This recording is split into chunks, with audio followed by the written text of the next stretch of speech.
അപ്പോൾ നമ്മൾ ഇന്നത്തെ പരിപാടി ബൺ മസ്ക. ഇപ്പോൾ ഒരുപാട് ട്രെൻഡായിട്ടുള്ള ബൺ മസ്ക ഏറ്റവും ലാസ്റ്റ് വീഡിയോ ചെയ്യുന്നത് നമ്മളായിരിക്കും. അപ്പോൾ അത് വീട്ടിലുണ്ടാക്കുന്ന ഒരു വീഡിയോ ആണ് ഇന്ന് കാണാൻ പോകുന്നത്. കൂട്ടത്തിൽ ഇറാനി ചായ ഉണ്ട് കേട്ടോ.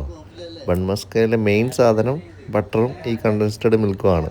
അപ്പോൾ നമ്മൾ ഓരോ ബൺ മസ്കയൊക്കെ ഇങ്ങനെ റെഡിയാക്കി വെച്ചുകൊണ്ടിരിക്കുകയാണ്. ചിലത് നമ്മളെടുത്തത് ബർഗർ ബന്നാട്ടോ, പക്ഷേ ബർഗർ ബൻ എടുക്കാൻ പാടില്ല, നോർമൽ ബന്നാണ് ഇതിന് വേണ്ടത്.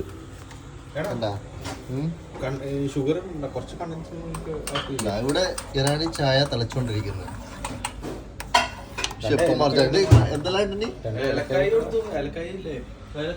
അപ്പൊ നമ്മൾ ഇന്നത്തെ സ്പെഷ്യല് മസ്ക ബന്നും ഇറാനി ചായയും. ഇപ്പൊ മലയാളാക്കി ഏലക്കായാക്കി മസ്ക ബണ്ണിട്ട് റെഡി ആയിക്കുന്നുണ്ട് കേട്ടാ. എന്താണ് അതിന്റെ സ്ട്രക്ചർ?